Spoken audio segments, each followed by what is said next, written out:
And in fact, the UN, of course, keeps coming out for a ceasefire. Now he can push a ceasefire between Gaza, between Palestine, between Israel, and perhaps the two-state solution, which I think would be a massive win.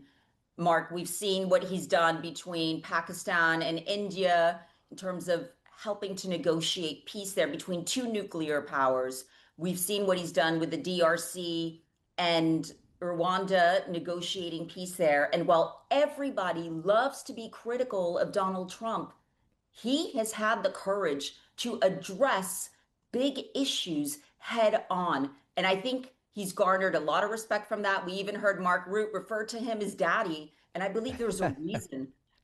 What are Yeah. your thoughts, Mark? Yeah, well, that was probably was one of the most cringeworthy moments of the week when Mark Rutte called Trump daddy. But it was entertaining, if nothing else. So, is this Trump's peace through strength doctrine? Isn't that sort of bombing people into submission? Is that what that is? I think it is peace through strength. It was targeted. The US's involvement was only on the nuclear facilities, not individuals. So it was very targeted. And if we saw Iran's response, Iran notified the US before attacking targets. And it was very civil, I must say, the way the response occurred. Yes, there was a bit of a mishap with the ceasefire where a stray missile from Iran was going to Israel and Israel responded. As we all know, Trump had that moment where he was absolutely furious and used strong language. But there's a bit of truth in what he said is sometimes people are fighting so long they don't even know why they're fighting. And the comment he made to Mark Root about sometimes you need to let the kids just fight it out for 2 or 3 minutes and then it's easier to get peace.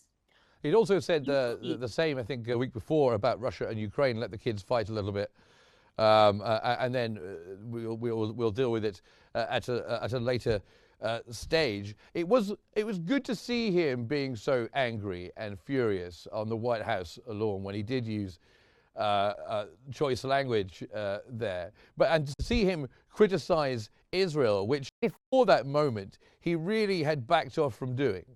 Right. Look, Trump is a very transparent president. I think we have one of the most, transparent presidencies that we've had in a very long time. He says what he's going to do.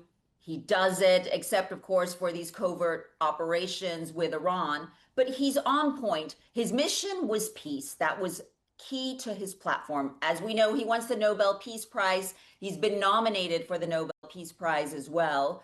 And he wants safe borders. He wants to deal with our illegal immigration problem, and he wants to bring back key manufacturing to the US, and he wants to see Europe pay its fair share for defense. And, tariffs, we were the lowest for tariffs for a very long time, under 3%, and he's addressing that head on as well. Everything he said he's going to do, he's been doing it, and he's done it quickly. People can criticize him, but they can't criticize him for saying he's going to do something and going in and do that. And for that, he garners a lot of respect.